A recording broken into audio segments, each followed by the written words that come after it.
جلسات البي ار بي والميزوثيرابي والجلسات المختلفة لفروة الراس، ايه رأيي فيها وايه اضرارها وايه عيوبها؟ ازيكم عاملين ايه؟ وحشتوني جدا جدا. النهارده نراجع فيديوهات اليوتيوب بعد انقطاع شويه، بس انا بوعدكم احنا مع بعض الفتره الجايه. رياكتاتنا فيديوهاتنا ان شاء الله هيبقى ثابت معانا السبت والثلاث. طبعا انا كنت مشغوله جدا الفتره اللي فاتت، وكل ده هقول لكم اسبابه ايه، واول سبب ليه هو المكان اللي انا قاعده فيه ده. بقيت موجوده معاكم في سنتر في اسكندريه بشكل اساسي، وده خلينا نقرب من بعض اكتر. الدنيا لسه ملخبطه شويه. جلسات البي ار بي والميزوثيرابي والجلسات المختلفه لفروه الراس، ايه رايي فيها وايه اضرارها وايه عيوبها؟ مين فينا الفتره الاخيره دي خصوصا من الناس المهتمه بنفسها واللي عايزه تعالج شعرها ما مرش بالحوارات الكتير بتاعه العيادات في ان احنا نحقن بي ار بي وميزوثيرابي وغيره؟ اول انا عايزه اتكلم على الجلسات الحقن. اول حاجه في حقن سطحي وفي حقن عميق. البي ار بي والميزوثيرابي حقن بحقن الانسولين، وهي بتبقى مؤلمه شويه. بعضنا بيتحمل الالم ويبقى بالنسبه له بسيط، والبعض الاخر لا، الموضوع بالنسبه له ده شده الالم. وانواع الحقن التاني اللي هو بيكون الحقن السطحي خالص، وده بيكون عن طريق الديرمابان، بس الديرمابان ما ينفعش يعمله غير متخصص. الحقن اللي هو بيكون انجكشن بعمق بسرنجات الترانسديرمال او اللي بيتعمل بسرنجات الانسولين، تحتوي على مواد كيميائيه فيها مغذيات مختلفه، احيانا ما بيكونش فيها غير بعض المعادن والفيتامينات اللي ما بتوصليش بسبب اما عوامل هرمونيه او عوامل مناعيه او عوامل غذائيه عن طريق الدوره الدمويه الطبيعيه.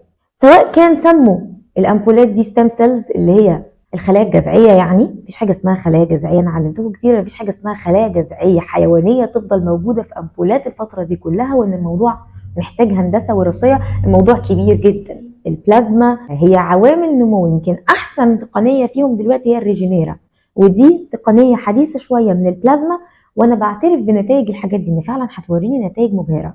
لكن بعد فتره مش طويله خالص هحس اللي هو ايه يا جماعه النتائج راحت فين؟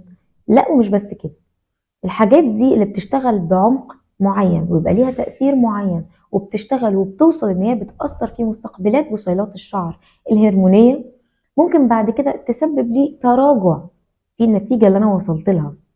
يبقى الموضوع انا ما عملتش فيه حاجه، برجع بعد كده بعيط، ودي كيسز انا شفتها بعيني يعني. ودي ناس كتير جدا دي مشكلتها، ان انا ببدا الجلسه وبلاقي نتيجه كويسه، ولما بخلص الجلسه بلاقي تراجع كذا ليفل بعد اللي انا وصلت له. يعني جلسه الميزوثيرابي وجلسه الخلايا الجذعيه ما هي الا امبول معمول في كوريا او في بلد المنشأ بتاعته، اللي في الغالب دلوقتي بقت الصين او كوريا او اي دول من دول شرق اسيا، وبيتحط فيه معادن وبيتحط فيه بعض الفيتامينات اللي بتتحقن موضعيا، فبتدي تأثير طبعا سريع في تغذية بصيلات الشعر. بصيلة الشعر بتحتاج امداد طبيعي داخلي لعوامل النمو دي، اللي هي معادن على فكرة بمنتهى البساطة وفيتامينات. المعادن دي لما انا بستخدمها موضعيا بتدي نتيجة سريعة جدا، لان انا وصلت لمنطقة فروة الراس المعادن دي، لكن لسه عندي البلوكج ولسه عندي التأثير الهرموني ولسه عندي التأثير اللي موجود بسبب المستقبلات اللي موجودة على بصيلة الشعر.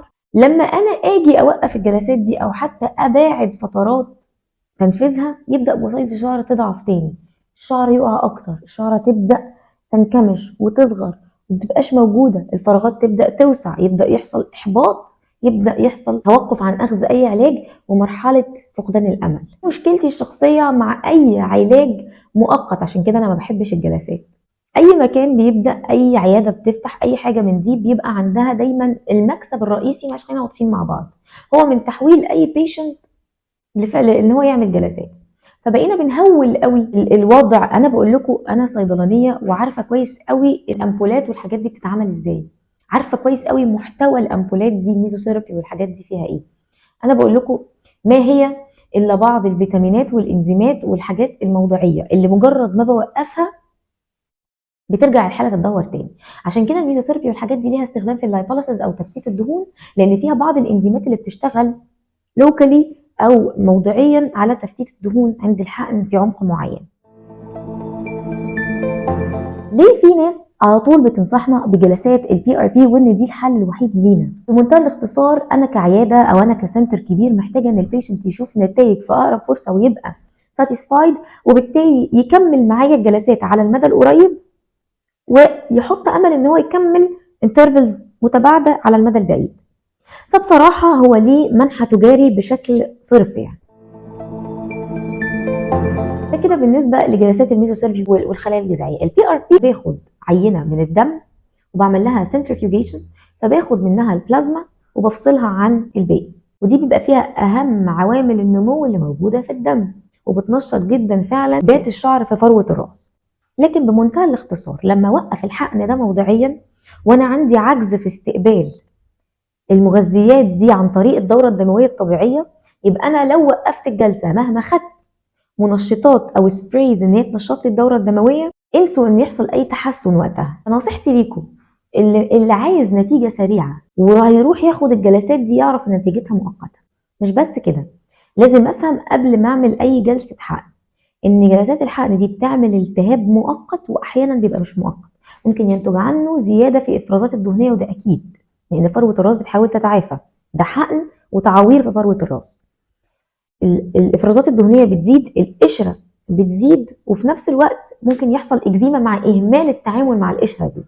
فطبعا دي لازم تحذيرات تتقال للبيشنت، وفي ناس كتير جدا ما كانتش تعرف ده ومستغربه انا ليه حصل لي زياده في الافرازات الدهنيه. الحقن السطحي او المايكرو نيدلينج او الديرمابان دي انا عن نفسي بفضلها، وعايزه اقول لكم ان دي لو اتعملت بشكل صحيح لوحدها بدون استخدام ميزوثيرابي، بدون استخدام بي ار بي، بدون استخدام اي حاجه موضعيه، هتبقى فعاله. انا بشجع على استخدام المايكرو نيدلينج او الديرمابان، هو فعال وبينشط الدوره الدمويه وبيساعد علاج الداخلي وعلاج التحاليل والعلاج الهرموني ان هو يؤدي ويوري نتائج احسن بكتير، لان انا بعالج النقصان اللي عندي وبنشط الدوره الدمويه، فبيوصل لي دم بعوامل النمو كامله لفروه الراس، وقتها بشوف نتائج فعلا مستمره ودائمه، وانا بقدر ان انا اعمل لنفسي الجلسات دي في البيت بانترفلز متباعده وكويسه، واقدر استمر عليها. ولو كسلت مره مش هكسل الثانيه، مش هكسل الثالثه. وكده خلصت اتكلمت على معظم جلسات الحقن في العيادات، وانا مستحيل